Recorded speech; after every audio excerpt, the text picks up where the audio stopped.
Hello, and you're listening to Reviewing History, your comedy history podcast.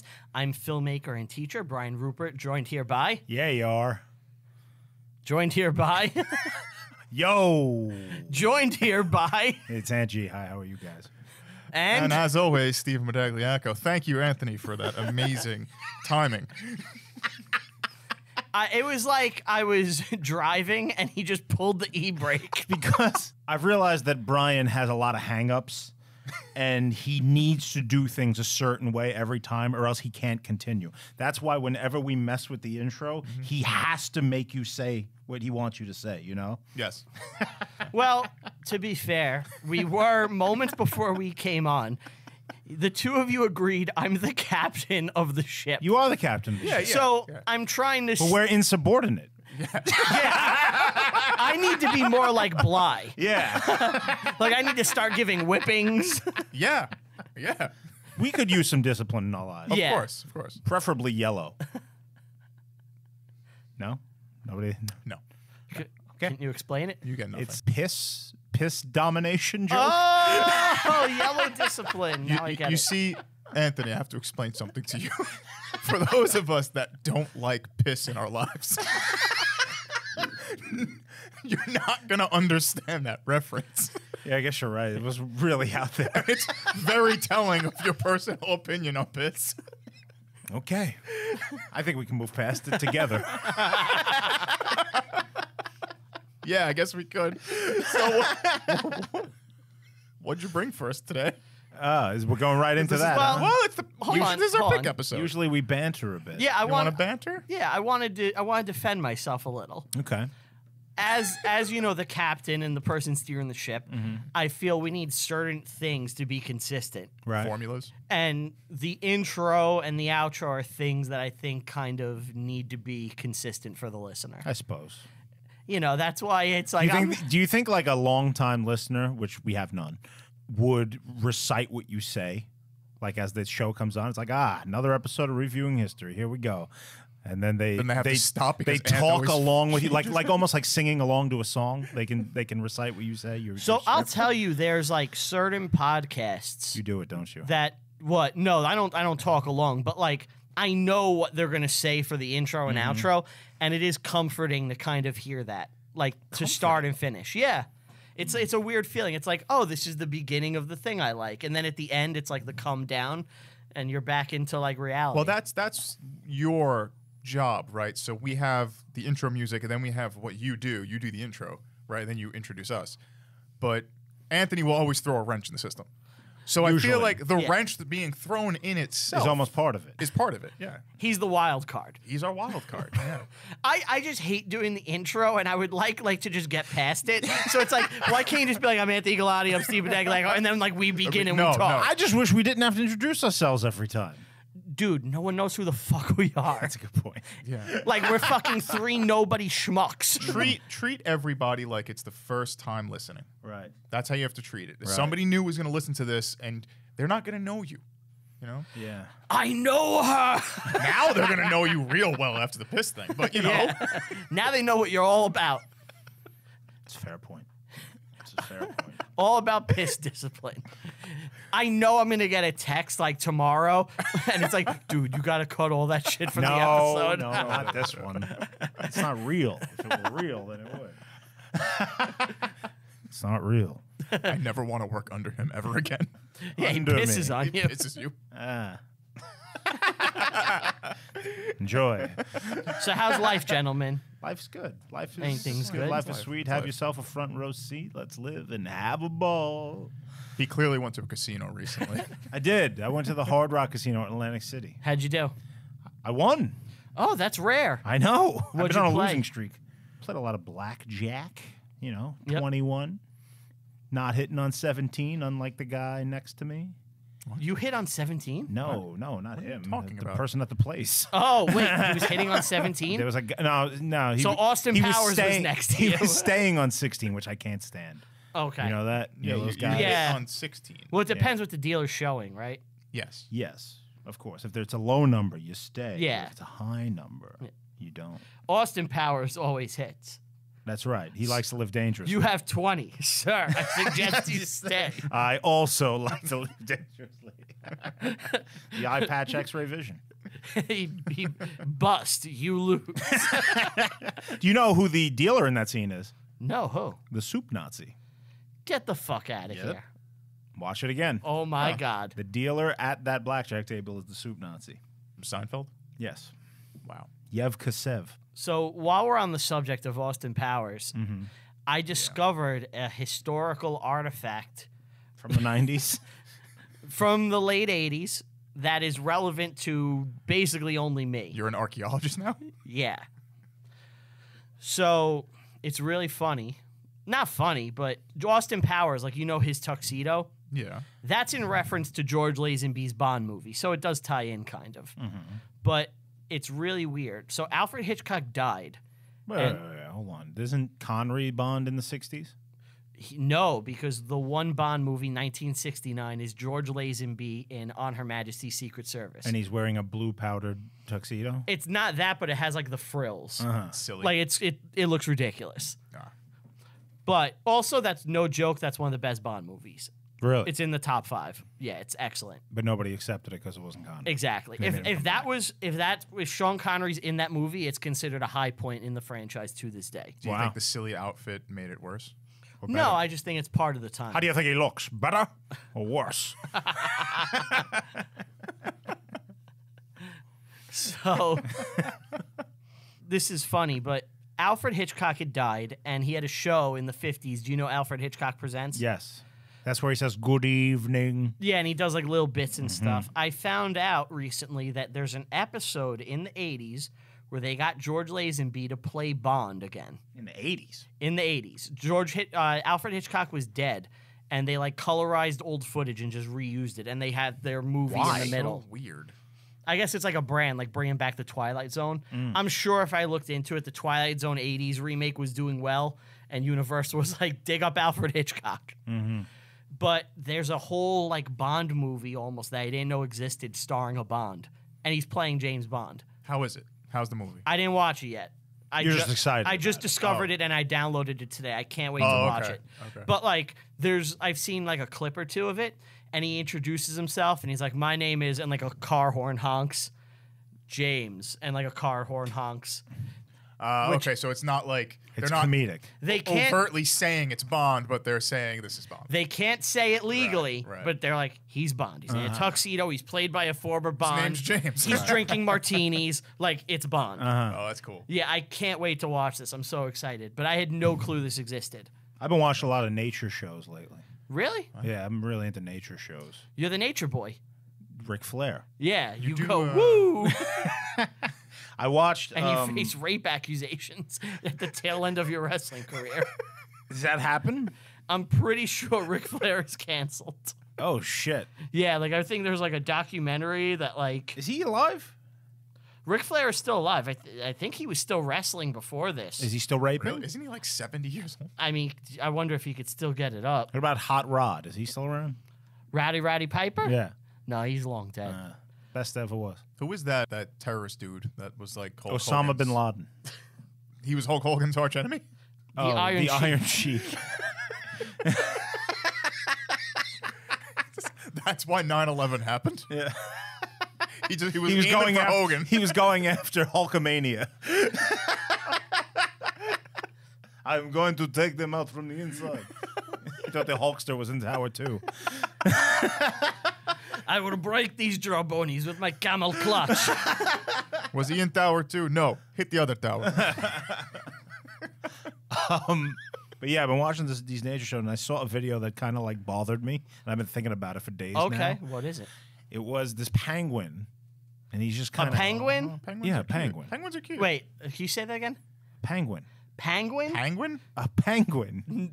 What's a penguin? Yeah, explain. Are you Bird saying that lives in Antarctica. Have you been just watching Pokemon and thinking it was real? Yeah. What's talking about? It's a penguin. Penguin. Penguin. E. It's with an E. Not penguin. You sound like Benedict Cumberbatch. Penguin. Penguin. Penguin. Yes, Penguin. It's No, I an don't E. like that. Have you been saying penguin your whole life? Yes. Dude, Penguin. Yeah, the Penguin. Pittsburgh Penguins. Yeah. Pang. Penguins. Dude, it's penguins. Yeah, I Sounds so know. Asian. Penguin. Penguin. I think there's an E at the end, maybe. I don't know. Penguin. Penguin. He did it Penguin. right. He just had it. You just You said had it the right. first time. Yeah. All right, Penguin. Let's move on. No, What- this is important. Well, what happened to the penguin? the penguin was just kind of relaxing. And And a Saul came up from the sea and ate it. 4 orca whales, that's the killer whale for the layman, they show up and they just start beating the shit out of this penguin. They just kicked its ass. And then they Why? ate it. That's what they do. Yeah. But I didn't realize that these whales like to torture the penguin before they eat it. They just like punch it like with their nose and it goes flying in the air. Well, the penguin says you're going to have to work for your meat. Well, they try to knock it out. That's from Resident Evil. They try to knock it out, right? They like try to get them to stop moving. I know. I think it's just clear, like it's for sport. Like, you Oh, know, yeah. beware the beast man. He kills for sport. I think Kill his dolphins, brother to possess his brother's land. So does the orca whale. I think dolphins do that too. They torture stuff. Probably. Big cats torture a lot. Yeah. Yeah. Like the Animal mountain Kingdom lion. is not. Have you fun. ever heard the stories about female dolphin workers where they have to jerk off the dolphins? Yes. And then the dolphins fall in love with them. Yeah, but the dolphins apparently they get so rowdy and rambunctious they won't do tricks or anything until they're jerked off. That's what happened to Hank Hill in that one episode. He had to jerk off a dolphin. He got What? raped by a dolphin What? in King of the Hill. What? Yeah, it's one of the funniest episodes. I've never seen this. He gets a free dolphin experience at La Grunta. He was and he goes Carl swimming with the dolphins, and the from dolphin Aqua Teen rapes Hunger him. Force? Yeah. And there's like all Got a this. lot in common. I'm gonna I'm rape gonna you. rape you. What? Yeah, it's King of the Hill. It was a great episode. And it was based off of reality. Yes, it happens. These things happen. Dolphins are fucked up. So while you're talking about orca whales, this story just broke today. But Tilikum. Tilikum? Tilikum is the most famous orca whale. Yeah, that's Blackfish. Is that documentary? That was that documentary. Yeah. Oh, Yeah. that's. I didn't. But see like it, I killer heard whales stuff. are brutal and they kill people. Like they're trainers. They'll like drag them down to the bottom of their Well, they're in a tanks, cage where they don't want to be. I guess. They're Like the also, attacks in the yeah. wild supposedly don't happen. They're called killer whales. Yes, they're brutal. So Well, they go after sharks, which is what I was about to say. A story just broke. There's a group of killer whales that have become like serial killers, Oh no. and they're just tracking down sharks just to murder them, and they're not killing them. They're at war with They're the not sharks? eating them. Yeah. they're killing sharks. Like it's like in Forbes, serial killer whales strike again. They're just murdering these great whites and not even eating them. It's a war. They're at war with the whale, with the sharks probably. Territory war. Yeah. And the jets are getting involved. There's Dan's fighting and snapping. So Doing flips Yeah, in the air. I've been into like nature shows and the cryptid shit. cryptids? Yeah, I like cryptids and What's your favorite cryptid? I like the Wendigo Wendigo. or Wendigo. Oh, you're gonna say Snoop Dogg. Whichever you like. You know about the Wendigo? Oh, he's a Marvel Comics character. Of course I know about the Wendigo. Oh, what is he doing there? He's a villain. But does he like kind do? of like he's basically he has to consume flesh, and if he bites you, you become a Wendigo. Oh. It's like kind of almost a virus thing. Oh, you know what we should talk about? This is completely off topic. You ever hear of the Bell Witch? Not you save that. We save that? October. We're in August. Okay. You drop Bell Witch then. Okay. That's when we're doing the spooky shit. All right, we'll We're talk in about- November. Oh, Is the Bell sorry. Witch spooky? Yeah. Yeah. Oh. Don't fuck with the fucking witch, bro. Yeah. Oh well, he really went off topic. All right. Yeah. Sorry. Is that your topic for today? That is not my topic. Okay, thank God. I guess I should Ron's get into gonna my topic. strangle Want me to get you. into my topic? Yeah. Here's my topic. Is it about killer Guys, we whales? can't talk about the Bell Witch. Well, they already heard the Bell Witch episode back in October. Why are you bringing it up it's again? November. Okay. Yeah. Okay. So You're gonna I have a lot wanted of to, fun editing this episode. I know that normally when I do these, I kind of go with obscure things that no one's ever heard of. Yeah. I didn't do that this time. Oh. I did think you something. guys probably know a little something about this. Okay. Really? I hope went it's the with birds and the bees. the He just story starts talking. of Boudica of the Iceni. You guys know this? Queen Boudica? I know Budokan. No. Who the You guys never heard? She's a national hero in Britain. I'm an American. Yeah. And you're a sick asshole.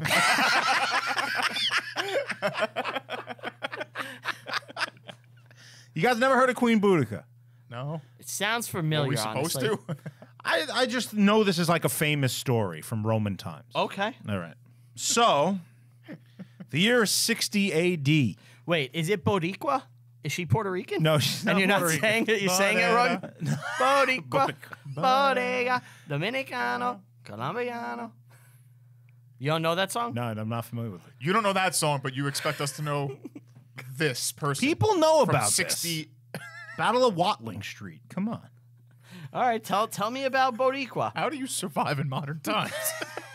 You guys. So it's 60 AD. Britain has been part of the Roman Empire for roughly 30 years Okay. under the reign of Claudius. And during the initial invasion, the Iceni were one of the British They're like tribes. a pagan tribe. Yes, they're well, everybody's pagan at this Well, point. yeah. I don't know what else to call them. Right. They're one of the British tribes. There are many. And their king, this guy Prosedigus is their king, he becomes like an ally to the Romans. Right? Okay. And he's like their client. And when he dies, he is promised to give his kingdom over to Rome or his wife. Okay. His wife is Boudica. So when he does die, this is now the reign of Nero, this is some 20 years later, she wants to be queen. She just can't wait to be queen. Right. There's a whole musical number. They sing it. Just singing She's like, animals. everybody look left. Everybody look right. Everywhere you look, I'm standing in the spotlight. That's actually where they say turn the other cheek comes from. Oh, yeah? I'm looking left and right. Yeah.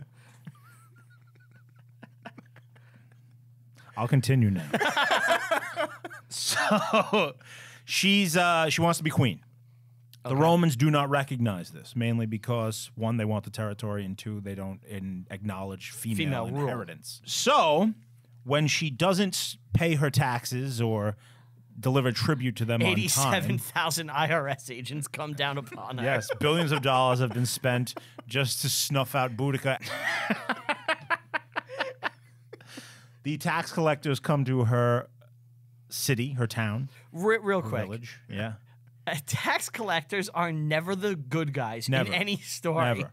Like, it's always like Robin Hood's fighting them. Well, watch what they do when they get What about the Untouchables? there. Yeah, I guess. yeah. Yeah, you're right. IRS. So Who would claim to be that?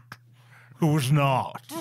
always comes back to it. They go to the village, and when they arrive, Boudica's like, "Fuck you." So what do? They capture her, they flog her, They flog Boudica. and rape her daughters.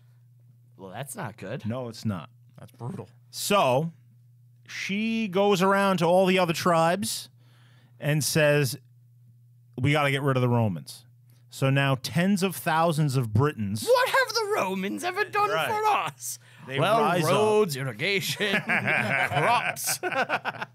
They rise up and go into this massive revolt. And it is so brutal that Nero back in Rome actually considers abandoning Britain altogether. He's like, this isn't worth it. Right. But a miracle happens for the Romans. So you'll see what happens. Okay. So now you've got the entire British island in revolt. They descend on Camalodunum, which is like the major Roman outpost at the time Okay. where the barracks is. It has a temple to the divine Claudius, because when the Roman emperors die, they become gods. Gods. Yeah. And what's left of like the Roman legion has to retreat into the temple, and that's where they make the last stand. Everybody dies. They slaughter everyone, fucking burn the city to the ground, and then they move on. Next stop is London. London is 20 years old at the time, It's new. brand new. We just built this bridge. Yes. I'm so proud of it. It's called Londinium. That's burnt down too, the entire city. My bridge is falling down. In fact, if you go to London today, in some of the basements of the older buildings, there is a layer of soot and stuff that you can see, like the burnt down city. Really? Yes. That's cool. So they burn London. Now they move on to the next town. They burn that. The But Roman the next legions, town was just right. what's left of the Roman legions, start to coalesce, and they gather up about 10,000 men. Now they're facing an army that's, almost 100 times stronger. But they're not trained. No, they're just barbarians. Which is something, I've noticed as I'm looking into history. The size of the army is nowhere near as important as the training. Well, numbers obviously They help. make a giant difference, but discipline and training can be the X factor that'll win battles. Yeah. And if there's one thing you can say about the Romans is they're really, really good at set piece discipline battles. They're like the Michael Bay of armies. Right. You know, set pieces, explosions. So the guy on the scene is a guy named Suetonius. Suetonius. And Suetonius pretty much saves the empire right here. Okay. And if it were not for this, the history of Western Europe would be completely different today. All right. Because Britain would have fallen back into the barbarian hands. He finds a spot on this trade route called Watling Street that's surrounded by trees on 3 sides. Okay. And he sets his army up so that he's got the trees on his left and right and behind him. And it will negate, for the most part, the British numbers. Okay. It's bottleneck. there's a tree. It's like Thermopylae. We can't get They're around this. bottlenecking. Yeah. Meanwhile, the Britons, like you said, they're not a trained army. So what they do is they have not only just the fighters and soldiers, they have camp followers, women, children. They come in these wagons. I hate them. Not just the men, but the women and the children. They believe me, the sand people. They're going to get the sand people treatment in a second. so the wagons are behind the army. So you have the British army, the wagons, and where all the camp followers, right? Oh, there was also the Camptown ladies. They sing this song, Dudar. Dudar. Dudar. Now you know how the Romans fight, right? You've seen this in movies and stuff, where Yes. you've got a line of guys. They flail. They got a line of guys, and then Phalanx. it'll be multiple lines deep. And the way it works is you get 10 seconds of fighting. So somebody will blow a whistle, and the guy in the front line goes to the back. So now the next guy steps up. And it turns out, like, if you do that, you've got a good, 2 minutes, maybe more, depending on how many rows deep the line is, before you have to fight again. And it just keeps rotating. And they can do this all day. Like Captain America. What do you mean? What? That's his catchphrase in the MCU. I could do this all day. I could do this all day. Can he? He says it in every movie. So, like, in the first movie, when he's like a scrawny little kid, he's getting beat up by these bullies, and he Right. stands up and, like, they're like 1940s, like, Brooklyn guys, like, you want more of this? And he's like, I could do this all day. And then he becomes Captain America, and he says it again to the Nazis, and he says it in every, like, movie he's in. Is it forced? Is it ever forced? It always kind of works, but they make a joke out of it in Endgame, where like a Captain America from the future runs into one from the past and they fight, and as they're fighting, Can you do this all day? well, no, Do they say it at the same time?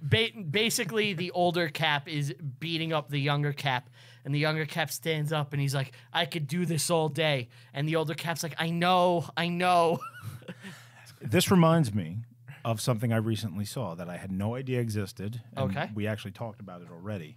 Bel Air. Yes. Do you know about Bel Air, Steve? The Fresh Prince? No. So No. the gritty, dark reboot they of the Fresh rebooted Prince. the Fresh Prince and made it this thing called Bel Air, and I was watching clips from it. So I wasn't too far off. Yeah. But it's the worst thing I've ever seen. Wait, rebooted like with new cast? New actors. It's like a new everything. show. It's the new It's a show. new show. And it's the story of the Fresh Prince. But and it's supposed to be like dead serious. Oh. And they use real like Yes. moments from the show. Right. Like And, maybe the most famous moment from the show is Will Smith with his father, right? Right. But Well, what that I was going to was- say is yeah. they use lines from the theme song in the dialogue. Like Carlton, who's now not a goofball. Serious guy. He's like a serious guy. He's yelling at Will, and he's like, "Why don't you go back to Philly? You know, born and raised, right?" Oh, come on. Yes. Yes. that's fantastic. And the mom says to Will, she's like, You're moving with your auntie and your uncle to bed. All right. You gotta see it. hold It's on, amazing. Hold on. That is way, way more cringy than the MCU shit. Oh yeah. Oh my God.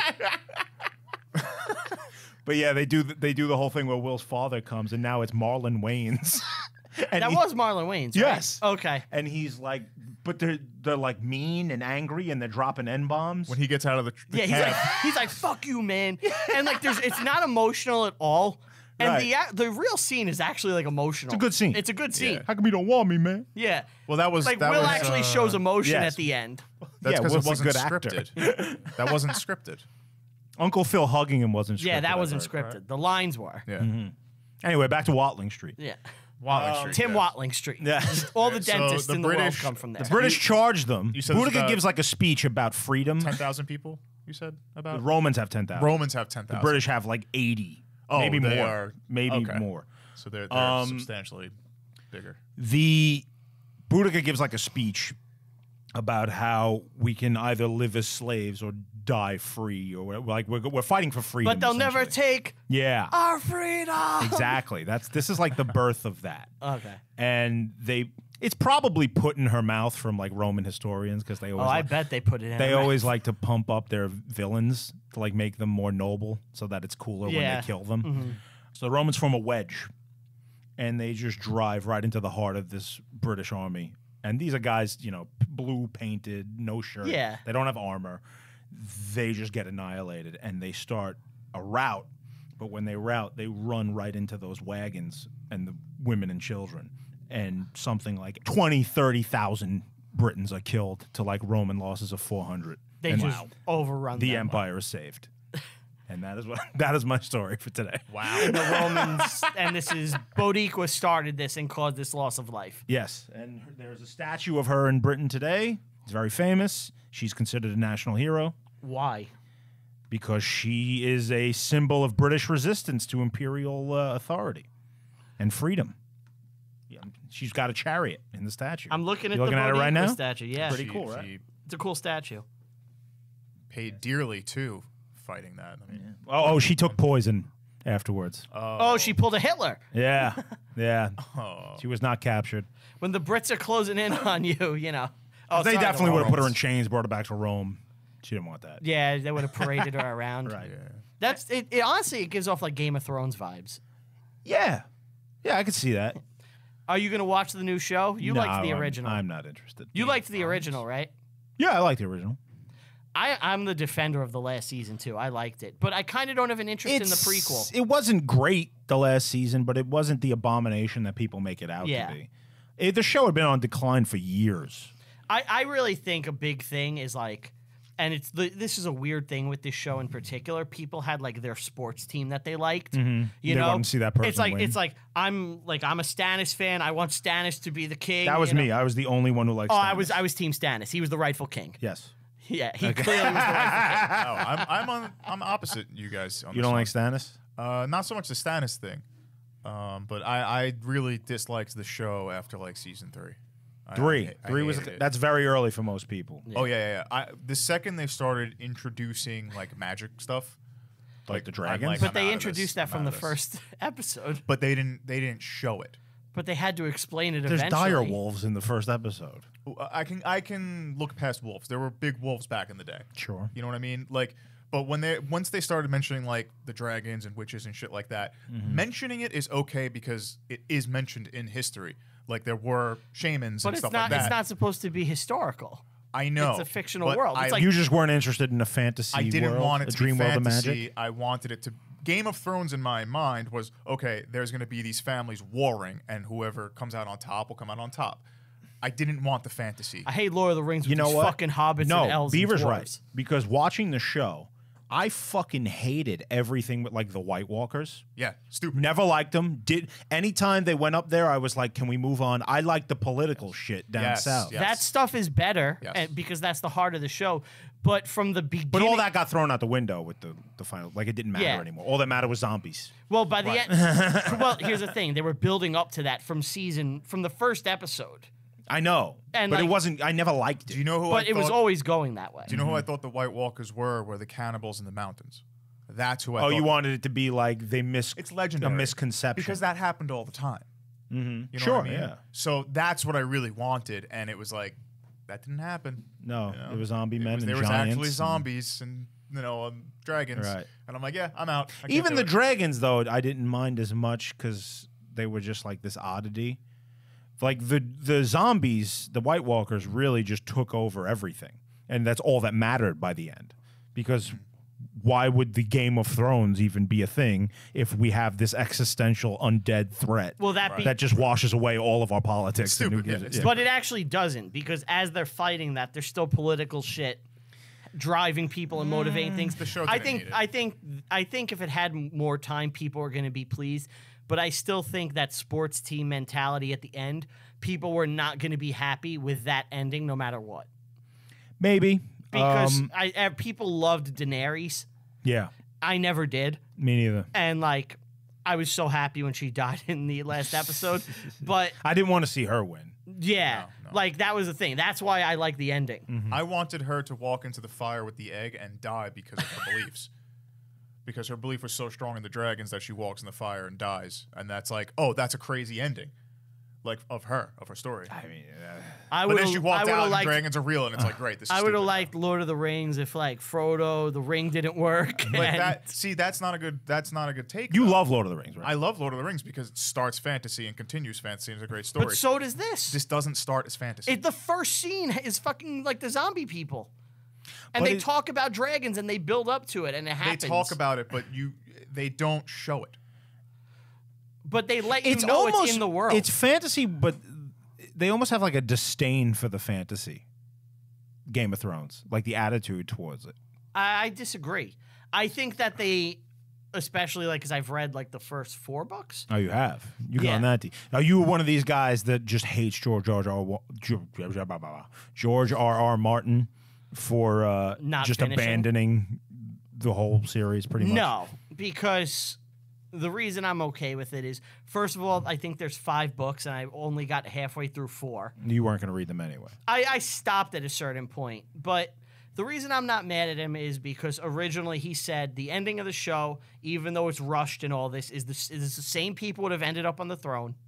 He was going to put Bran on the throne. He's I think he's going to change it now because like, well, he's not. It's so bad. I'm okay with the ending, where a nobody wins ending that's slightly optimistic. Yeah, but why Bran? It's such Because a nonsensical thing. Because at the end of the thing, he's like the one who transcends like all the politics and bullshit in the realm, and he's the only one Because that he can has kind magic of be raven powers. not just the Raven powers, but like, I don't know, it's weird. That's what happens. Yeah, I have didn't you seen watch the it. end? I didn't watch the end because I stopped. Yeah. That's why I stopped because I knew Like that was no coming. one is following Bran. He's not. He's not galvanizing the populace to like back him. You know. He has good people surrounding him, and like he's going to be like the fair and just guy that's going to Maybe like. so, but who's going to follow him? He's not leading anyone. He's a cripple. It's the Middle Ages. It's not the Middle Ages. It's a fantasy world. It's like with magic and shit. Vikings. Dream world of magic. Like Vikings, Ivor the Boneless. Same shit. This is true. He know? was also a brutal ass Viking guy, and he was a brutal Viking. prince. Yeah. And boneless. He was boneless.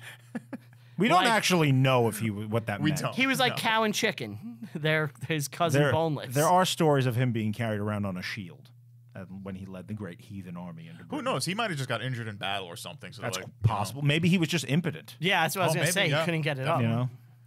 He needed Blue Chew. Yeah.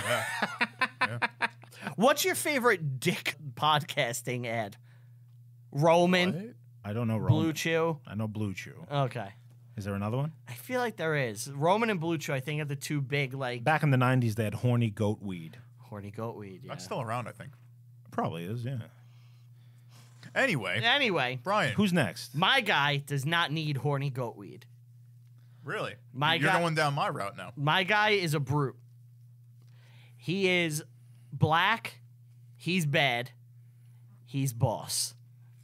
His name is Thomas Alexander Dumas. Ah. Dumas. He is the father of the author Alexander Dumas, who based a lot of his characters on exploits that his father had. Okay. So Thomas Alexander Dumas is a black dude who is of mixed race.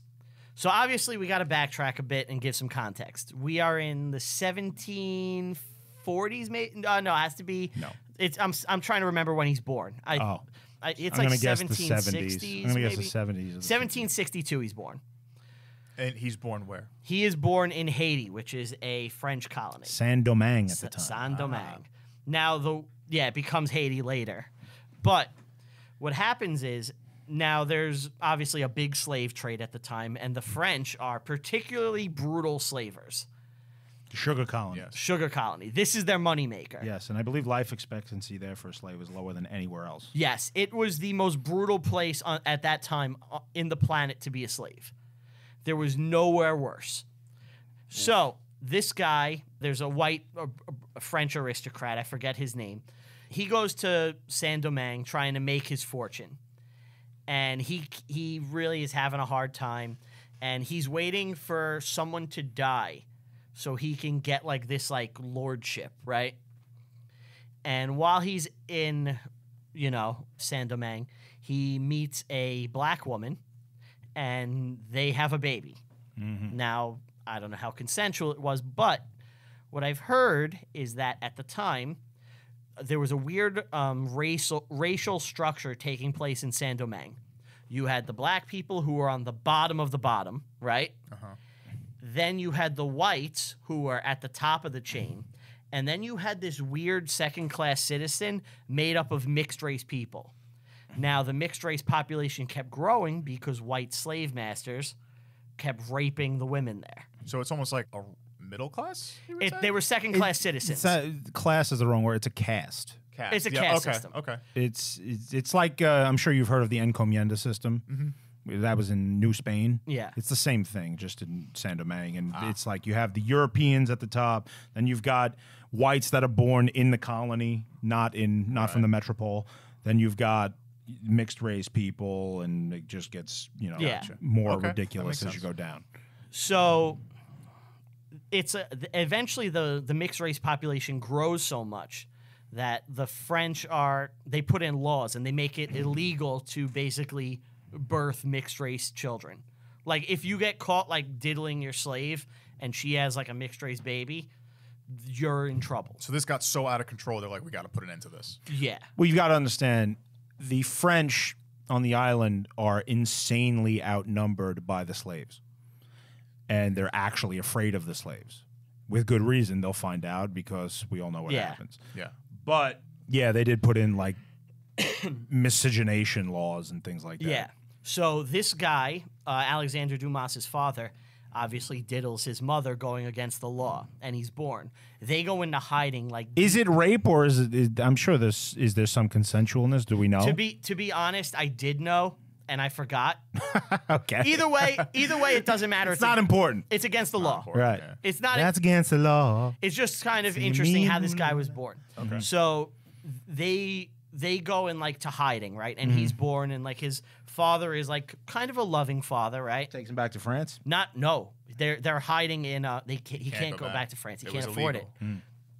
Eventually, after like years, like he raises his son to like 10 maybe in Haiti, Saint-Domingue, and he's like, okay.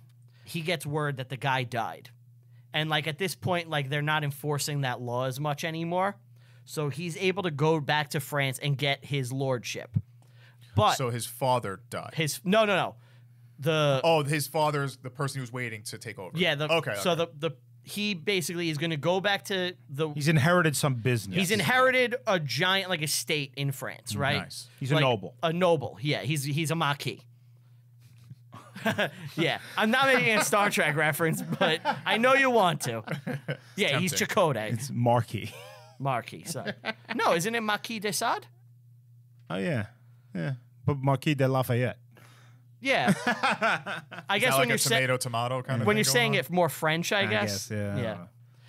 Anyway, so his father doesn't have money at the time to go back to France to get the lordship. So there's only one thing he could do. He sells his son to slavery. Oh, brutal. In the most brutal thing possible. And he goes to France. For 2 years, because at this time travel is not easy. Takes a long time. Alexander Dumas works as a slave in the most brutal conditions on the planet. On a sugar plantation. On a sugar plantation, because his father sold him. His father does send for him once he gets his money and buys his freedom. Buys his freedom and brings him back to England. Mm-hmm. Not England, I'm sorry, France. and he brings him back.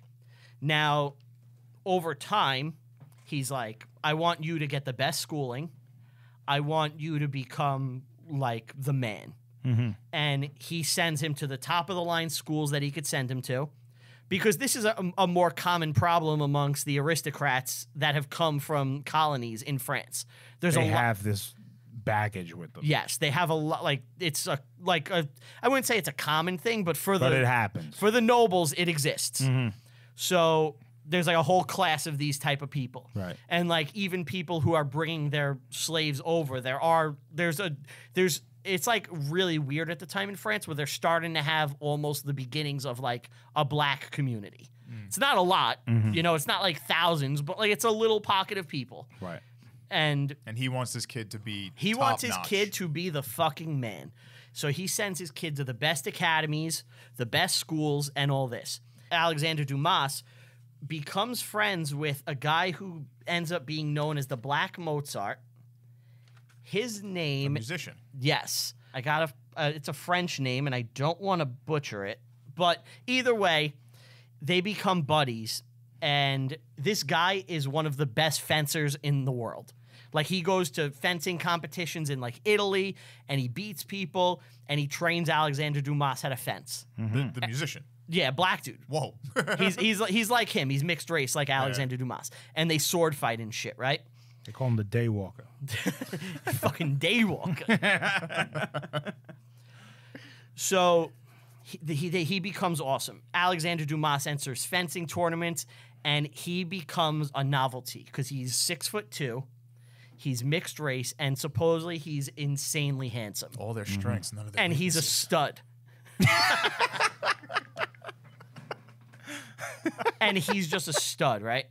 Okay. But eventually, he's in this society where there's still racism and people who don't like that this is happening in their society. Of course. And they don't like that this young dude, he's like maybe 18 at this time, is peacocking around and strutting his stuff. Right. So he's out one night with like a woman on the town, like they're going to like a theater or something like that. And this dude who's a naval officer comes over and is like, bow before me, like you're less than me. And he's with his buddies. And Dumas is like, get the fuck out of my face. I'm not bowing to you. And the guy's like, you're bowing to me. And he's like, no, I'm not. And they get in a fight, and the cops get involved. And eventually, like... What is all this then? Yeah. He gets in one little fight, and his family gets scared. So eventually, him and his father, they have like a bit of a falling out. And he's like sending you to Bel Air. He at this time he is just directionless. He's just a playboy peacock, and he's like, I'm not doing anything with my life. This isn't good. He's like, I want to make something of myself with my own name. Now, I know where this goes, so I'm going to ask you now, does he have military training? Not at this point. He's about to. He's going to go to the military. So he decides to join the army, and his father doesn't want him to. His father's like, you're whatever their real last name is. And he's like, if you go, you have to give up my name and all your title. And Alexander Dumas goes, fine. I'll be my own man. I'll be my own man. And he takes his mother's name, which is Dumas. Is this before the revolution? So the revolution, he joins, right? So it's kind of interesting. For a lot of his life, he's in the right place at the right time until he's not. So he joins the military, right? I got to know the year. Do you have it? In 1786, he joins the army. So it's before. It's before, yep. And he gives up his name. While there, he trains with the military, and he's just a private, right? But he starts to get a reputation in the ranks for being this insane badass. He can fence, and he's lived as a slave before. He's tough. He can ride. He can shoot. Doesn't take nothing But can he crow? from nobody.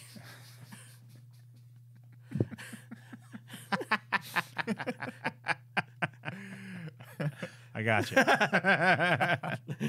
They call him boss. Yeah. He's the boss. He's the boss. So he's fucking... Oh, whoa. You all right? Yeah, I just banged my head into the microphone. He said, I'm a unicorn. He just banged his head on the mic. Your head is... It's so far away. Here's my chin. How? Oh, okay. Okay. So while there, at one point, the French soldiers at this time, they get bored during the day. Mm-hmm. They're kind of a standing army with no like real campaign going on. Right. And they just duel each other for fun. And he gets known to be one of the best duelers in the whole military. Because he was fencing. And at one point, he duels 3 guys At once? in a row, which Okay. is still pretty intense.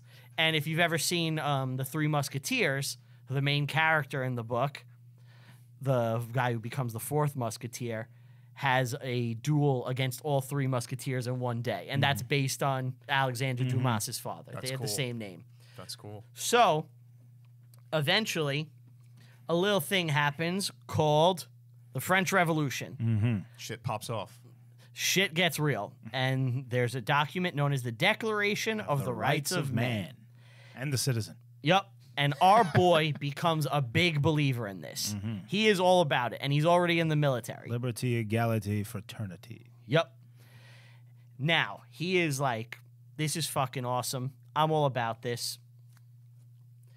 And he becomes determined to spread the ideals of freedom, liberty, and republicanism to as far as he could take it. Right. But he's in the military, right? He's in the military, but he's an idealist. Yes. And he wants to spread it through violence. So basically, what the French at this time want to do is they want to invade Austria, bend them to their will, and make them be Republicans. I'm giving a brief. Yeah. They wanna spread They want to the spread the ideals idea. of the revolution, but it's, I think, a lot Become of a that. vassal state where this is your Yeah, government. right. That's what I'm Okay. saying. They don't want to own it. That is more the Confederation of the Rhine that comes later, like under Napoleon. Like he will take those German like city states because this is the time of the Holy Roman Empire and whatnot. Yeah. And like make those to be like sister republics, but not so much Austria. Austria is like too brutal. They're never going to be able to do that. Well, actually, they Well, are. yeah. But at this point early on, it's more about survival because once they chop Louis's head off, People are like the they're rest weak. of Europe invades France, and they do this thing called the levée en masse, which is a mass draft of every male citizen in the country. Yeah. And it's like we need to fight for our lives, and that was the first couple of years of the French Revolution are, as militarily speaking, like beyond the guillotines and all The of famous that stuff. Yeah, we need to keep the rest of Europe from conquering us. So What a there's- brutal existence. Yeah. Especially since, like, when you think about top-down leadership, you cut the top out, then you got to pick. Your Yeah. commanders stay the same. Who's loyal to who? It Exactly, becomes and a lot messy. of generals, if they lose battles, the Directory and the Committee of Public Safety back in Paris will decide, oh, you're a traitor to the revolution, obviously. Right. We need to chop your head off. Yeah, hard structure there. Lafayette, who is one of the key authors of the Declaration of the Rights of Man and the Citizen, was forced to flee to Austria to escape the guillotine and actually spent a lot of the early years of the revolution in an Austrian prison. Well, the guillotine claims its bloody price. As As Geddy Lee they're told marching towards Bastille Day. So, anyway, he's in the military. The rights of man happen. He's all about it. He's an idealist. Right. Okay. Like, he believes this Loves shit. Robespierre. Like, not necessarily Robespierre. Well, yeah, but, that's when things go. Yeah, but he loves the document, right? He's Right. all about it. He kind of clashes with Robespierre later. So he meets a girl and basically wants to propose to her, and the father's like, "You're fucking a private. Rise up to at least like lieutenant or sergeant, and then like come talk." And he's like, "Okay." And he does amazing military acts. There's plenty of opportunity to do them at this point. Yep. So when the French Revolution Wars begin, now this is when they're, actively like doing shit, right? Now, the military doing stuff, there's two sides, I'm assuming. There's those who are trying to hold There's 3 sides. three. There's the people holding everything together, There's the Republicans, the Republicans. who are like, we want a republic. We've chopped the king's head off, and we Right. want to defend France. Yeah, the There's the secondaries. Vendée rebels, who are Catholic loyalists who want to restore the monarchy, so they have to fight them. And then there's the outsiders. So which ones was He's a Republican. He's the Republican. Yeah. Yeah, Okay. he has his "Make America Making Great that Again" clear. hat. Yep, making it clear. Okay. He's Gotcha. like, France is a beautiful place, you know. He's all about that. What would make France great again be? Motherfucker.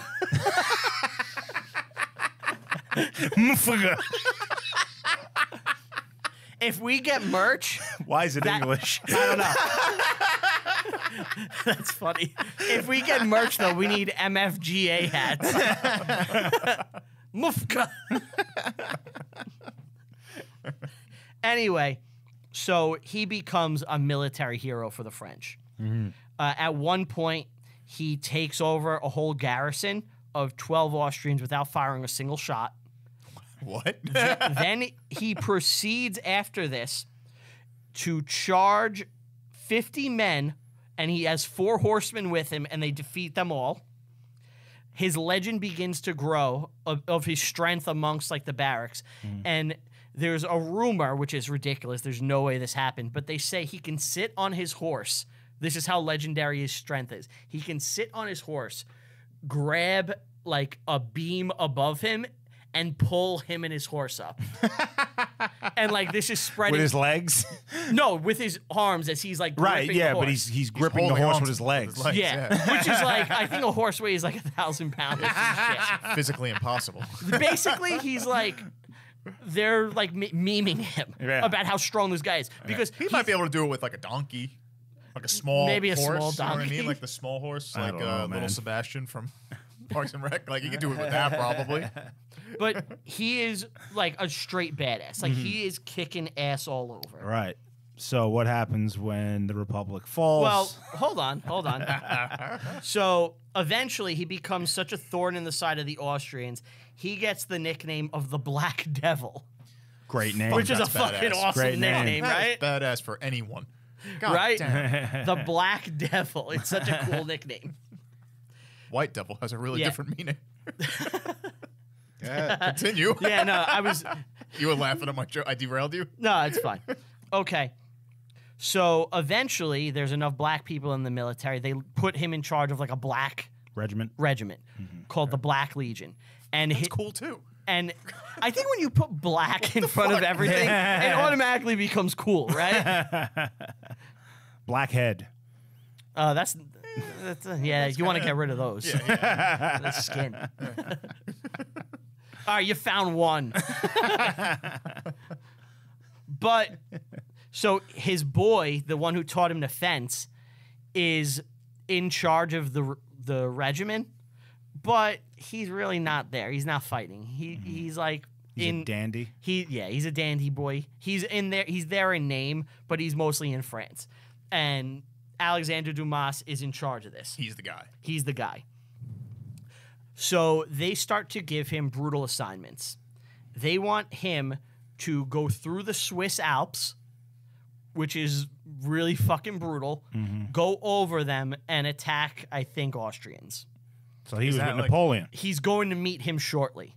The first time they meet, which this kind of shows, Napoleon doesn't forget shit. Napoleon wanted like help for a specific thing, and he's like, "I'm not taking men away from my mission to help you. Right. Like, fuck you. Like, I got my own shit. Just bite him in the ass later? I don't think You it don't does him. deny the emperor. I don't think it does him favors. You know, Napoleon doesn't seem like a forgiving man. No.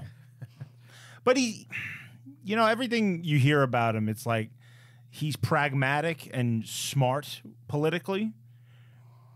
He also, he's got that about him too. Like, he's vengeful. So I was going to bring this up later, but I'll bring it up now. There's a great quote from him I saw today. He's got so many. Yeah, but it was specifically about what you're saying, where he's like, because he goes to Egypt and he's like, I want to conquer Egypt. So I told them I was a Muslim. I became a Muslim. And he's like, when I went to this thing, I adopted this belief, and I adopted this belief. If I was trying to lead the Jews, I'd tell them I was a Jew and I was Jewish. And he's like, whatever he has to Whatever say. you need to get things done. he'll get Exactly. them He's done. like, yeah, you want me to say I'm a Muslim? Yeah, I'm a Muslim. Like, whatever. He's all about the bottom line. A man of action. Yeah. Anyway, Dumas takes his fucking legion, this garrison, and they climb up an ice wall with like fucking Ice like picks? sickles. Ice axes. Yeah. they climb up them, and they never thought anyone would try to climb this fucking ice wall. That's insane. Yeah. So they get to the top, and they had guns mounted there just in case. And him and his boys, they grab the guns and they just fucking unload, and they just kill 1,000 Austrians. Wow. Damn. And he is a thorn in his side. In August 1793, he becomes the first black person to become a general in Europe, Wow. Damn. which that lasted obviously a very, very long time before that record got to be broken. And rightfully Has so. it been? I don't know. Maybe. I don't know. I don't know for sure. It's safe to assume so, but I don't know. But Yeah, but which military would even do that? I mean, it could be England. It could be France. Right, could be France. Probably France. Yeah. It could be any, you know. I Right. don't know for sure, so I don't want to. you want a guy like that at the top. He's really bad. He worked his way up, Oh, being a badass, killing people. But that is what the French Revolution allows to happen. You know, it's merit based Exactly. for the first time. People can rise up on their own merit. You're not just an aristocrat. Right. So this is where things start to go a little bad for him. So during the Infernal Columns, which is when the that faction that you mentioned, the Catholics, Vendée. the Vendée, as this is happening, he's sent to deal with them, and he tells his guys, "Do not pillage, do not rape, put them down like as gently as possible." And he gets like a sly nickname like Mr. Humanity because he's just like, I don't want to rape and kill people. Like, I'm not about that. Right. I'm an idealist of these. Well, it would beliefs. be a massive propaganda victory if they did do that for the other side. Yeah. You know, it's like, oh, these barbarian black guys are coming to just fucking It's a unifier. reap havoc. Yeah. So, and he tells his guys, do not do this shit. Don't do this. And they all go, and did they give him a nice like wink, like a big wink, like a sarcastic one? Gotcha, boss. Wink. Yeah. No, they listened. His They guys listened? listened to Okay. him. They liked him. But unfortunately for him, Robespierre ain't happy about this. He wants them to be punished. Yeah. And he is not happy. And they're like, you got to come back. We want to talk to you. Oh, shit. Now he's like, if I go back, They're going to cut my head they're off. lopping off my fucking head. Right. He's like, okay. I'm delayed currently, and he stalls it as much as possible. Eventually, he gets back and is arrested, and he's thrown in jail. Fortunately for him, they kill Robespierre days later. And he just like... The revolution eats its children. Yeah. Yeah. Now there's a new campaign, and there's a guy named Napoleon. Oh. And they're going to Never heard of him. They're going to fight. And, they're going Italy, Austria, all this shit together, right? Austerlitz. Yeah, they're going at it together. Oh, this is before that. At one point, I'm skipping over some stuff, but at one We go to Egypt? Sure. we're gonna get there. At one point, and before we get to Egypt, I want to talk about this little thing. So there's a bridge which is left defenseless. In Italy? I think it's Italy. It's like Tyrol, right? Yeah, there's a famous moment. Yeah. So basically, the army, the opposing army, is going to cross this bridge, and France is dead. Like, it's done. It's GG. So if this army gets across the bridge, they're going to invade, and they don't have the defenses. Yep. Now, lucky for France, fucking this guy's there. And he rides his horse, and they're shooting cannons and shit. And he gets, like, across the bridge to where the military is. He gets shot, falls off his horse. They're saying the Black Devil is dead. The Black Devil is dead. They're celebrating. He pops up behind his horse, starts shooting. And they're like, what the fuck? They must have been shitting their pants. Because they're calling this guy the Black Devil. And they can't kill him. And they can't kill him. Then they charge.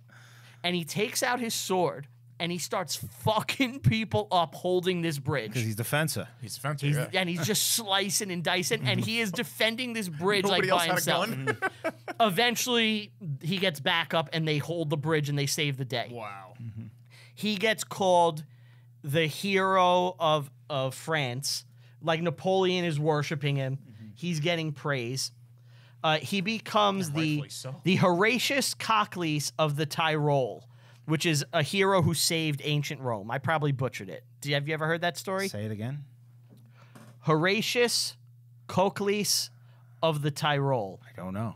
Of the Tyrol? Tyrol, yeah. He's named after a hero who saved ancient Rome. I don't know. That's cool though. And he is like a badass, right? So now him and Napoleon, they're kind of working together. They're best buds now. They don't like each other, but they respect each other. Right. So Napoleon is like, I'm getting a group of guys together. And he doesn't really tell his overheads what he's doing. He's like, Oh, the coup of Fructidor? no, that's later. Basically, he doesn't tell he doesn't give a lot of details because he doesn't want it to leak about the Egypt invasion. Oh. And he wants to be Alexander. Yes. Like that is like his idol, Napoleon. Napoleon. He's like, I want to be Alexander. And he gets his guys together and they go to fucking Egypt and they begin the Egypt campaign, which I would say it's a failure. It's 100% a failure. It was doomed as soon as it began. And do you think that's just because the method of travel at that time, they don't have the means? Because of Nelson. Well, we're going to mention him, but The trip to Egypt, crossing the Mediterranean, first of all, the British Navy is chasing them the entire time. They're forced to attack the Knights of Malta. Russell Crowe's out there. Yeah. He's the master and commander. They land in Egypt. Yeah, they and- fight the Knights of Malta. Yeah. Yeah. They land in Egypt, and the French just devastate they win everything. Yeah. They're fighting the Mamelukes. Napoleon. Marmaduke. They're fighting Marmaduke. He's a Great Dane. He keeps humping legs. But All right, wait, real quick. Top 3 drawn dogs. Drawn? Drawn. Does this have to be like any specific like media? Animated Animated. or cartoon or comic dogs. Courage, Spunky, Scooby-Doo. Scooby-Doo's a good choice. You don't like Courage? Courage is lame. He's a coward. You're a bitch. So I'm gonna go number 1. You gotta go Snoopy. Oh, Good choice. That's a You gotta good go one. Snoopy. That's a good one. Number 2, you gotta go Scooby Doo. Number 3, Cat Dog. No, Cat Dog sucks. Cat dog doesn't count. He's part cat. Cat Still dog a sucks. dog. Cat Dog sucks. Still a dog. Cat Dog sucks. Argue what you will. It's still a dog. What about you? Oh, Scooby-Doo, Scooby-D, Scrappy. You knew who was coming. There's a girl one too, isn't there? There might be. I think Oh, there was at let's look it one up. point. I think so. I think so. But yeah, in Egypt, the French Navy is destroyed by Nelson. Well, that didn't happen yet. We're gonna Okay. get there. So, what happens is they have their campaign, and as they're crossing through like Egypt, some brutal shit happens. And I texted you about this when I heard it, when I was reading the book. I don't remember. So basically, if you were a French person and you were captured, it was like you were better off being dead. The Bedouins, who they're a tribe, I guess, in Egypt, They're the desert folk. the desert folk. So eventually, they are able to like rescue some French people, right? Like some captured French soldiers, and they were shell shocked so bad that like Napoleon and Alexander Dumas are like, "What's up with you? Like, why are you like this?" And they're like, they can't talk, they can't express it, they can't put into words what happened to them. They got raped. They got raped. Oh yeah. And but at this time, I guess it's not It's just really so unheard of. It's so unheard of. Yeah. Like a homosexual act taking place at all, in 1780, and Right. now these people are being gang raped by fucking Bedouins in the desert. Desert nomads. Yeah, it's like they can't comprehend this. Yeah. And they're all fucked up. And like the soldiers on this campaign were like, you're better off being killed than captured by the Bedouins. Because you just become rape fodder. So this reminds me of a crazy story that I read in The 7 Pillars of Wisdom, Okay. which is T.E. Lawrence's book. And he said that the shepherds of the Bedouin and the Arab tribes, they would go out in the desert for years and they would speak to no one. They would just be among the flocks of sheep and they would fuck the sheep.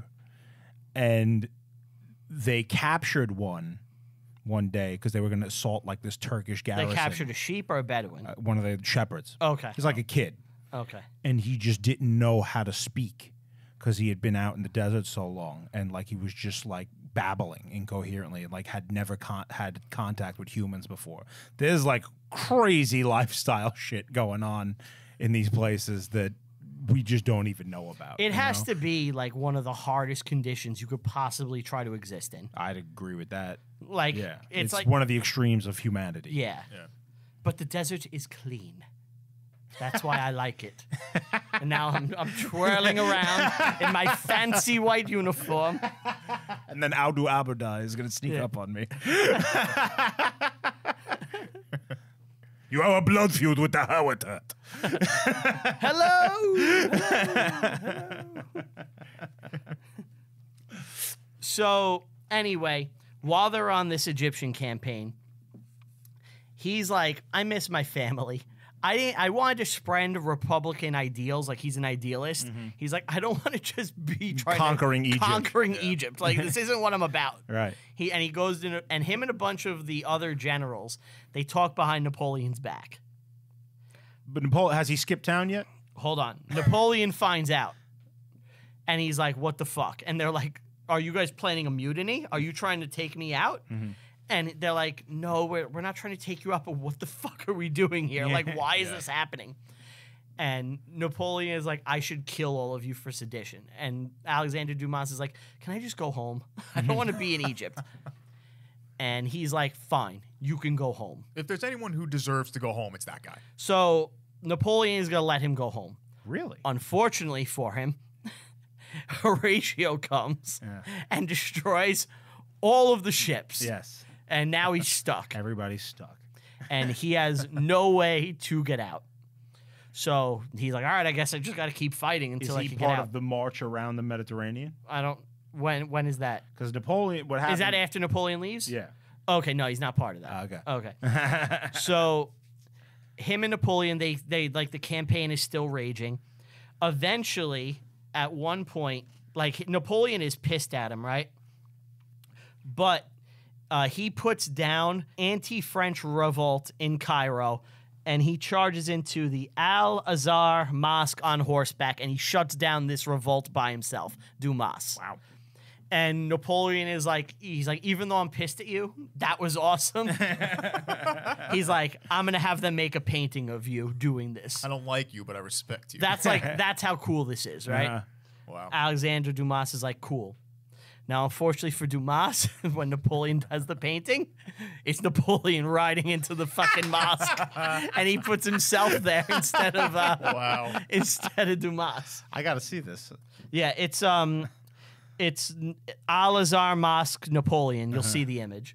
You've probably seen it before. I probably have. Maniac. Yeah. So It's hysterical. eventually he finds a ship that will get him back to France, right? Okay. And Alexander Dumas is like, cool, I'm going home. Screw you guys, I'm going home. He did his job. Yeah. There it is. Like 10 times over, that guy did his job. So, yeah, that's actually, that should be. That should be Dumas. Yeah, and like there's military records that back all this up, right? So he gets on this boat, and the boat really cannot last. And he's not going to make it. And they're like, okay, well, we've just got to pull over and, like, hopefully we can fix the boat up. He's with a couple people. He's with a couple people. Napoleon's not there. Okay. Now, he lands in Italy.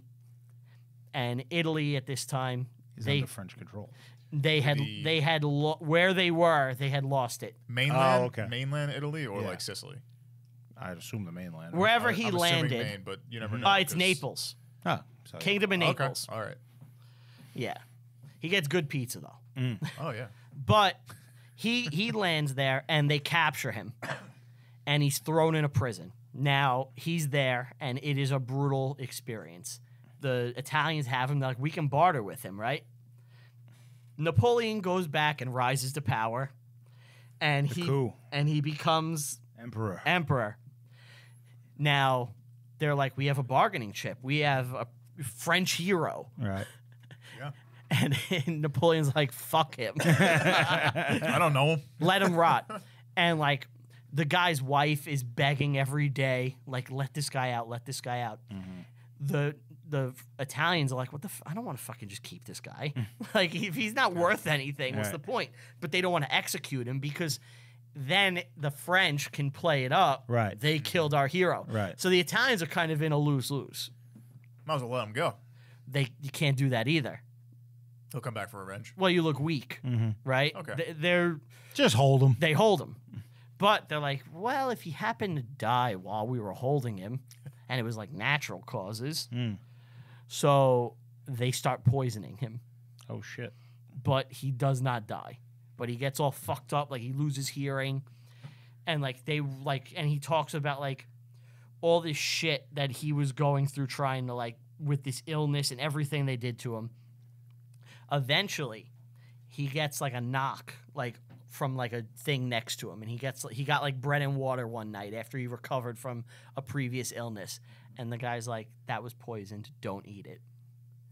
And his prison mate that like just guides him and like saves his life, and like he stops like eating, and like he ends up surviving long enough for the tides to change and them to be like, things happen, and eventually they just let him go. Enough time has passed. It's 2 years.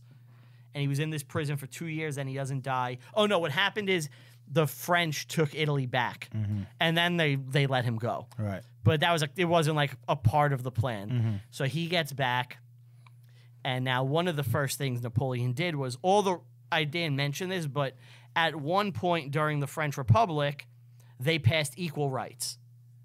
Okay. Like And Napoleon undoes it all. Yeah. So like they ended slavery. yeah, but they also had like they could go into a restaurant. They were equal citizens. yeah, They could vote, like all that shit. Like he left France an equal person. Yeah. And he comes back and they're like, gone. Yeah. All those rights gone. Fuck you. We're not going to kill you, but and Because he wanted Saint-Domingue producing again. that's part of it, yeah. And, it's money, it's all this. And what happens is his family begs for a military pension because he served for so long. They're like, no, we're not giving it to you. They basically are broke. He gives birth to Alexander Dumas, the writer. Well, his wife does. Yeah, he's the first man to give Children birth. of men. First man to give birth. It's Arnold and Jr. That's Mr. Mom. Mr. Mom is Michael Keaton. Oh, you're right. So anyway, the son takes these stories and that he hears and weaves them into his novels based So he's upon his out. father's life. He's out of the military by the time the Napoleonic War started. Yeah, he's dead by 1806. Oh, okay. Yeah. Huh. Yeah, I'm pretty sure 1806. Let me check that. 1806, he died. They built a statue of him in 1914 in France, and Vichy France melted it down. Oh, bastards.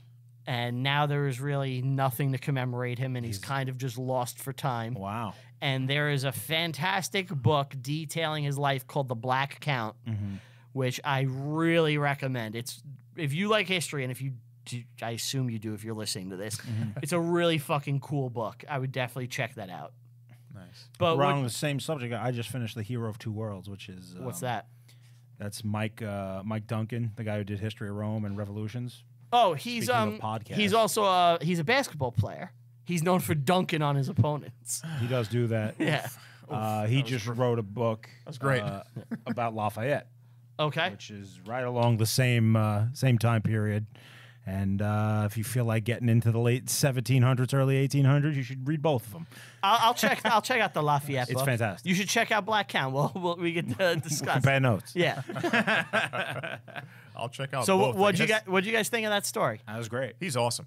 He's fucking cool, man. There should be more to commemorate him. I really think you could do a badass movie of this dude's life. Definitely. Because he weaves in with history in such like a way, and you have cool battles and shit. Now, this could get made 20 years ago. It would never get made today. Like an actual like epic with Like cool shit. It could, but you know, I hope so. I would definitely. I'd love watch to see this. like a 3-hour epic about this guy's life because it's definitely interesting. Yeah. And awesome. All right. Your turn, Steve. You're My up. turn. Okay. I did a person as well, as I usually do. And we are sticking to a very similar era, but just a different part in the world. And boy, is this a different story. Okay. This is It's a story of a Bedouin who raped 100 Frenchmen. He was known as Ahmed Longscock, and he would just rape all day. fantastic. All right. The person I picked, the American businessman, Timothy Dexter. And Brian, I want you to pull up a picture of Timothy Dexter. Okay. Actually, both of you can do this because I have a little AKA amazing hat. He has one of the most fantastic hats I think I've ever seen. This is a great hat. And if you are listening, pause, take your phone out, go to a computer, That's a big hat. look this hat up. So it looks like the Oatmeal Man hat, but it has like Kinda like a Quaker, It has right? like scales on it, which looks like it can weigh stuff And it's hanging off it's of it. basically like twice the size of a regular. You know, if you continental I hat. Google imaged it, and there's like 30 pictures of they're all drawings, Yes. Well, yeah. and they're all him wearing the stupid hat, Yep. and it's like cocked sideways. Oh, Sometimes. yeah. That's What his is- signature. And there's What is this actually a about? reason why it's cocked What sideways. is this about? So I also have a little AKA. I know this guy. Money finds him. I've never heard of this guy. I've heard of this guy. This man, have you? Yeah, Okay. now that I'm looking at it, yeah, I do know this. I think this might be one of my favorite persons that I've looked up before. Okay. Let's do it. So, born 1747. So it's around the same era that Brian just spoke about. He died 1806. What do you Okay. know? Same year. Was it the same day? Is this like a Thomas That would Jefferson be- and John Adams. John Adams? You know what? You can look up the day. I don't know, but he was about 60 years old. He was an eccentric and a writer. Where was he born? He was born in Massachusetts. He's a masshole. So if you think about that time period, Did he know Ben Franklin? you Ben know, Franklin owed him $20. there's a good chance, and you'll see why. So this man was a school dropout at the age of 8 years old. And He definitely knew Ben Franklin. Yeah. he got into farm laboring. So he was just a laborer at 8 years old. That's a tough life, too, honestly. You're not very strong at 8. It can't be. You're not going to be able to lift much. You're probably doing like little things around the farm just to survive. at I that like point. to think he has to like do Herculean shit, you know? Like he's I don't just think like, he was. It's like break this rock and it takes him like 10 years and by the end he's all buff. But he was a farm laborer for about 8 years. It's like real quick, do you ever see Yeah. Conan the Barbarian with Arnold? No. Kind of. So like he gets captured as a baby and like he's pushing this wheel, right? And like it's like a really hard wheel and like men are dying pushing it. And the way they do it is cool. And you see this little kid pushing it, right? He gets as, bigger and bigger. as it comes around, each time you see him getting bigger They and bigger. did that in Hercules, the Disney movie, I think. Oh, they probably stole it I think from they this. stole it from that. But yeah. at the end, like when it's done, after it was a scrawny little kid, Just now jacked. he's jacked Arnold. And all he's done is just rotate this wheel for like 30 years. So he became a tanner at 16, so I don't think he was pretty big. What's a man. tanner? So They tanner work on horses. is make leather. Leather working. Oh, Yeah, okay. so he 8 years working on the farm, and then at 16 he became an apprentice. Now, this is where his life actually takes a crazy turn. All right. He was very eccentric, very known, but known for not being smart. He was like known as like a silly guy. Big dumb idiot. He fell for jokes, but he got lucky. Got What? lucky a wait, lot. Wait. When you say fell for jokes, what are the... You'll see. He keeps pulling my finger, and he just keeps pulling people's fingers. He Oh, just you can't got stop. me again. Kind of like I don't know why kind of you like Yeah. hey, drink this bottle, and it's like a something that tastes gross. He would believe things. He'd fall for He's jokes. just drinking piss all the He'd time. fall for pranksters. Why's he drinking piss? Well, Is he Beaver- Finkelstein? What's up with the fucking piss I stuff today? cut the name. Jesus Christ. In 1769, he Nice. married Elizabeth Frothingham, who was a rich widow. So rich that they bought a mansion together. Okay. All right. So now he's got some money. Right. Got some money to play He's around like with. Kevin Federline. Now, around this time, 69, There's some things happening. there's some things going on. Yeah. There's continental currency being passed around. And Script? he decides, I'm going to purchase a fuck ton of currency. Okay. Nobody knows why. But he got lucky. The Revolutionary War ends. And the right side won. The right side won. So his currency, if he sold it to the United States, you're only getting 1 cent to the dollar. You're losing. But Boston, specifically, excuse me, not Boston, Massachusetts, were paying at par. So he bought cheap-ass continental currency during the war and sold it higher than it was worth. So now he's he's worth- Confederation when they had the different currencies. Right. He made a ton. He made a killing. Oh. That's his first trade. So now he's like, I'm a business guy. I got this. He's an idiot. He's an idiot. So he buys 2 ships to start an exporting company. Okay. Specifically, as you would assume, to the West Indies and Europe. Okay. Now, in order to be an exporter, you need to know geography. Can I pause you? You have to Yes. be an importer too. You have to import and export things. Vandalay. Yeah. Do both. Yes. Is this going to turn into like a Forrest Gump situation where he just stumbles his way into 100% success? Forrest Gump was probably based off of this. Oh, this is great. Real quick, did you guys hear about the Forrest Gump remake that just happened? What? They, dude, it's the weirdest thing. They is this just remade coming Forrest Gump in like India. Really? Like, there's like a new remake of Forrest Gump made Bollywood made Forrest Gump? Yeah, Weird musical numbers that make no sense. I don't know, but I want to see it. It's got to be so weird. Like, I would watch that. are they doing Nam? Like, or is it Indian history? Yeah, it's probably Indian Nam. We got to watch this. It's called the- Lal Singh Chadaha. They're probably just mad at Pakistan.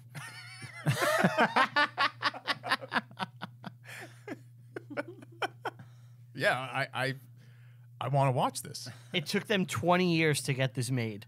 20? 20 years the guy was trying to make They this. started this in 2002. Yeah. That's why for the whole first half of the movie, Forrest just has a red Yankee cap. He's a big Limp Bizkit fan.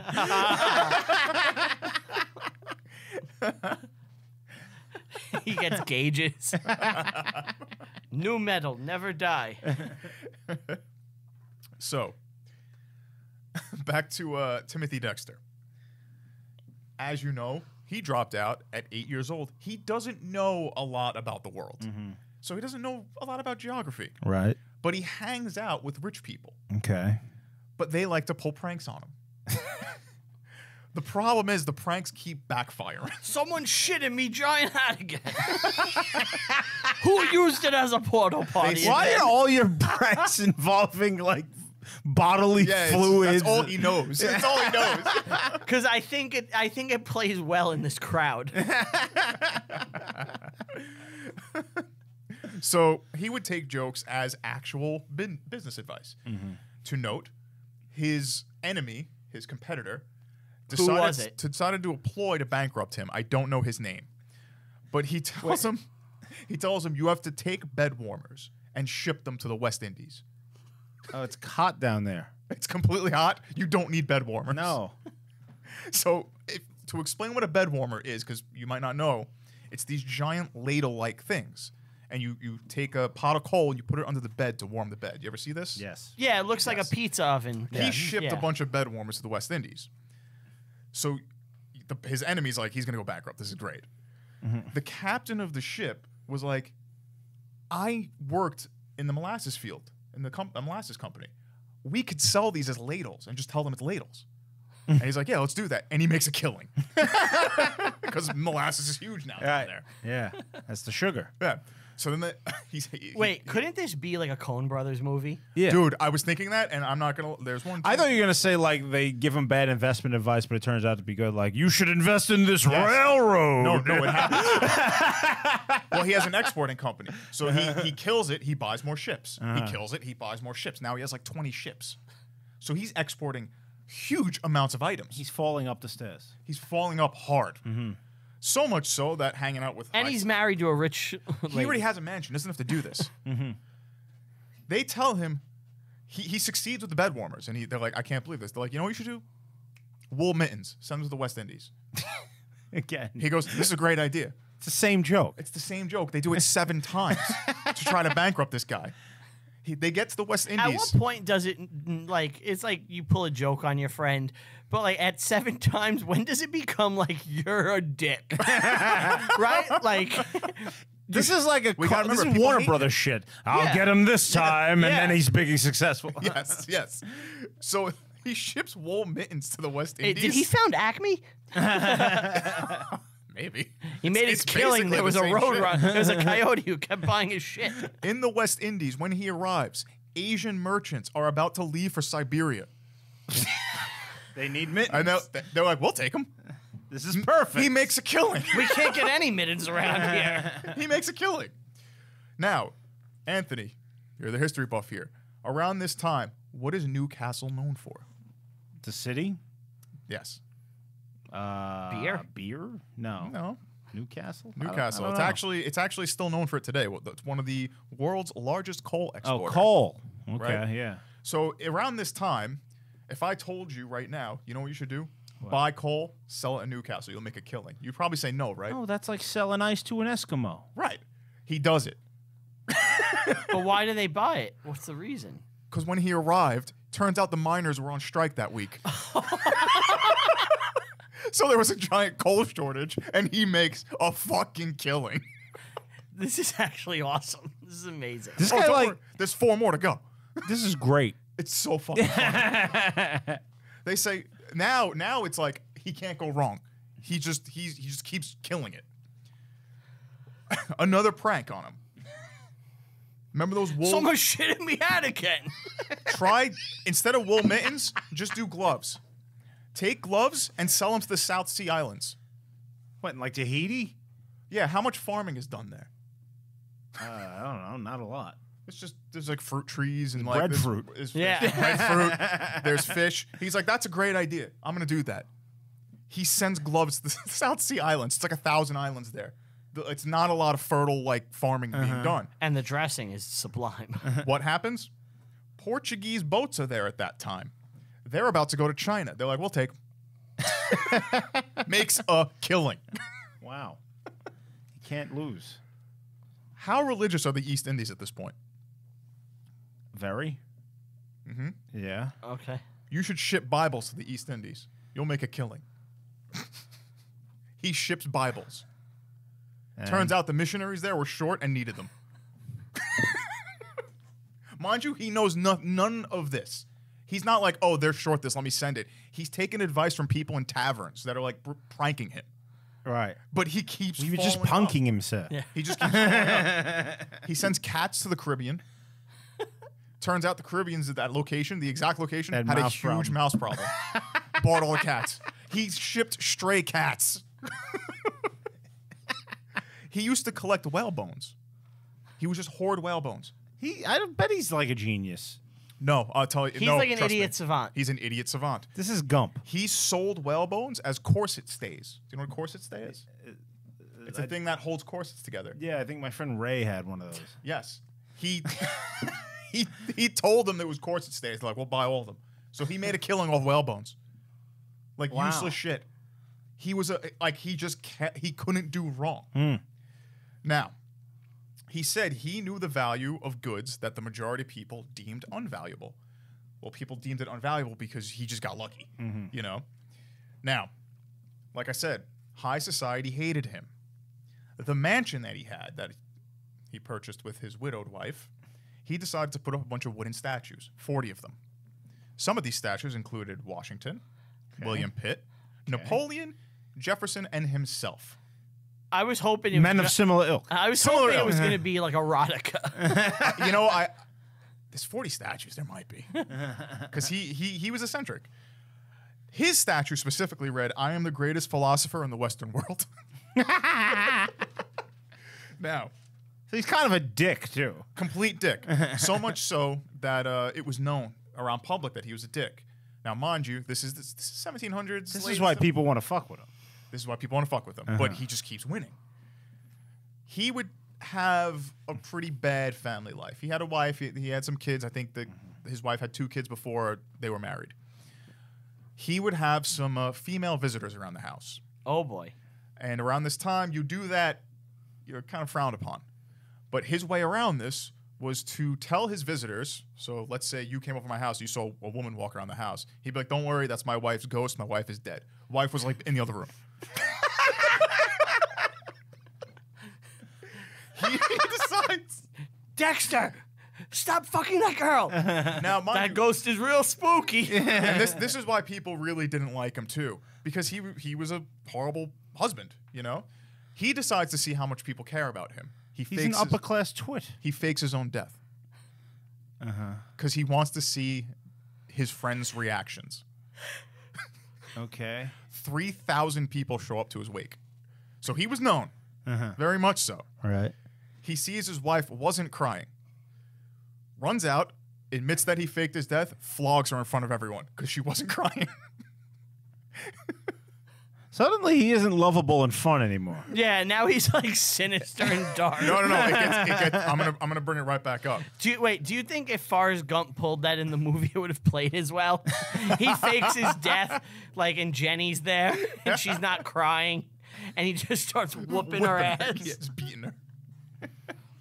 At age 50, he wrote a book, which is available for free online. You're going to look it up, don't worry. Did you read it? It's called A Pickle for the Knowing Ones. It's virtually impossible to read. Why? Well, Misspellings. the book is about him complaining about politicians, the clergy, and his wife. He's just it's a Twitter rant. Yes. He invented the Twitter rant. Yes, it is. So much so that the book has horrible spelling and 0 punctuation. Oh, that's great. Now, He's a madman. it was so popular, it was reprinted 8 times. Like as a joke book, right? Yeah. You got to see this. I'm gonna read a one line from it. Okay. I'm the first lord in the United States of America. Why do I say it like this? He spells I'm I-M-E. He spells United Y-O-U-N-I-T-E-D. He got the first part right. Fair. America A space M-E-R-C-A-R-Y. America. He cannot spell. Okay. He's a dumbass. People complained about the punctuation in the book because it's reprinted 8 times and it's not fixed. He had the solution. He adds 1 page at the end of the book with 11 lines of punctuation marks with instructions on where to put them if needed. It's actually in the book. When you see it, it's a bunch of commas and semicolons. It's utterly hysterical. And to quote him, they may pepper and salt it as they please. It's utterly ridiculous. So this is just a weird little figure who, worked his way to make some money. I love this guy. Oh, yeah. Now, on his obituary, because he does pass away at the age of 60, which is pretty common around that time. His intellectual endowments not being of the most exalted stamp. They called him a retard in his obituary. In his obituary. So they found out his net worth around that time when he passed away and converted it to money nowadays. So he died with $35,027 in colonial times, which is $825,452. So he was basically a millionaire around that time. Yeah. And that is the wonderful story Do you know what I looked it of up. Timothy Dexter. Do you know what's on his tombstone? Someone shit in me hat again. Brian, can you bring up that book? I have it up. You have it. Can you try reading one of the lines in there? Okay. Because it's utterly insane. Honestly, it looks like my writing and spelling, so. And that's printed. Yeah. The young man that doth most all my carving, his work is much liked by our grat men. I felt funny one day. I thought I would ask said young man where he was born. He said. What did he say? Now what is all that now? Where was your mother? Overshadowed. I say my mother was if I was to guess. No, I tell in now town born, oh on the water. I says you beat me. And so we laughed, L-A-F-E-D, and it shook out the spleen, show him a crow's nest, He doesn't know when to stop because there's no period. He can carve one a fine fellow. Yeah, we don't know when the thought is over. I should had all marble if I anybody feel like I'm having a stroke. could to me the price. All right. Hold All on, wait, right. there's one more sentence. So the whole I thing have is a sent sentence. for 8 bursts for kings and gratmen and 1 lion and 2 greyhounds. I hope to hear in foul days to all honest men. Honest, ONNEST. How great would it be, though, if I did like an Andy Kaufman bit and I just recited the whole book right now? Can you show him that real quick? I believe it. I really, you got it. It's hard to believe, but if you get a chance, look that up and read it. It is hysterical. But look, can you scroll to the end of the book and tell me what you see? Oh, I see the punctuation. honestly, the whole big book fits on one Wikipedia Yeah. page. You can read the whole thing. Oh, wow. Yeah, it's not long. And you could find your punctuation. How many punctuation marks are there? It's like 11 lines. It's a shitload. It's just commas. I don't think it would fit. What do you mean? No, it wouldn't fit. Should I copy this and put it in? Just take the time to figure it out. No, like put it in like Well, spell check and see what comes out. I don't think it's gonna come out. Everything is spelled Yeah, completely nothing's gonna- different.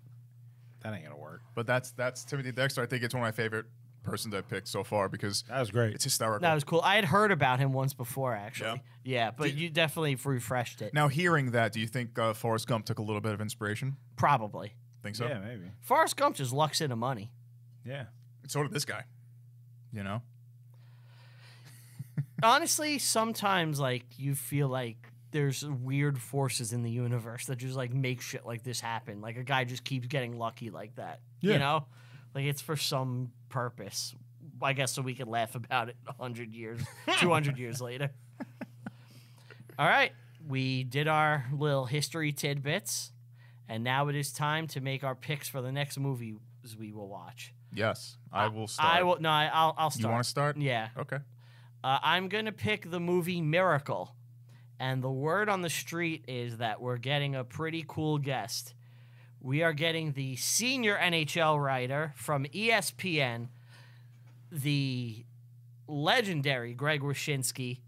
Greg Wyshynski. Greg Wyshynski, formerly of Marek vs. Wyshynski, Puck Daddy, Puck Soup.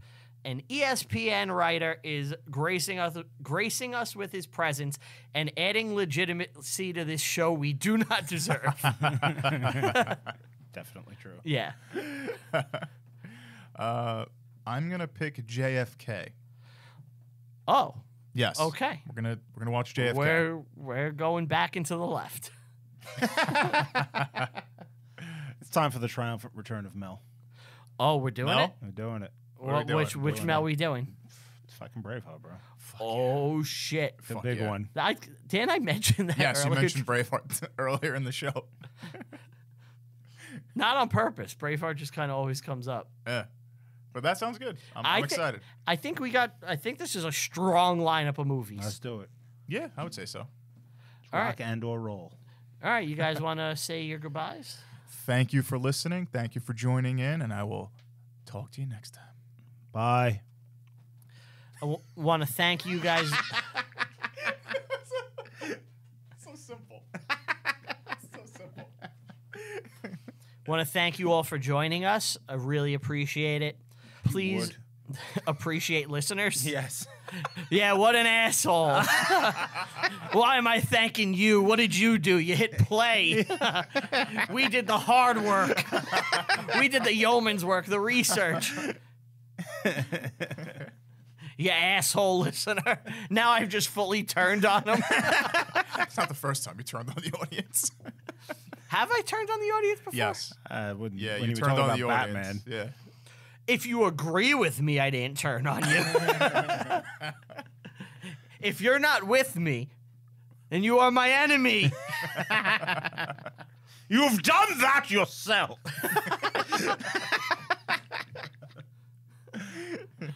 Who's a bigger fool, the fool or the fool who follows? All right.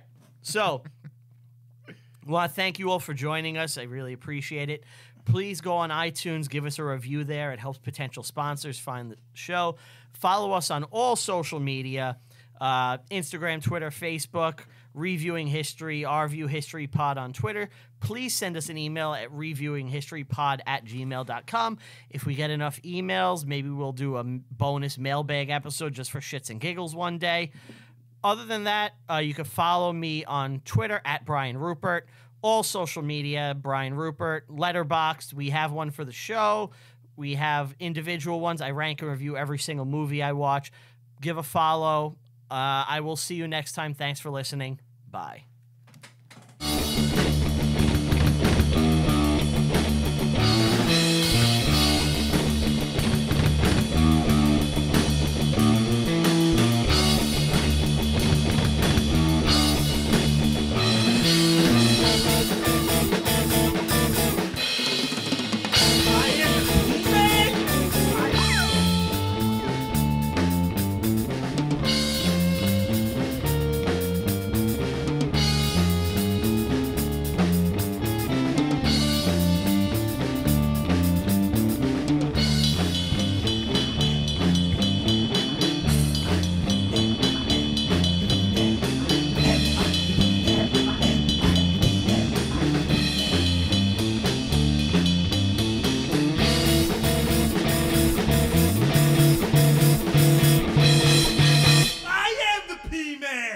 I am the P-Man!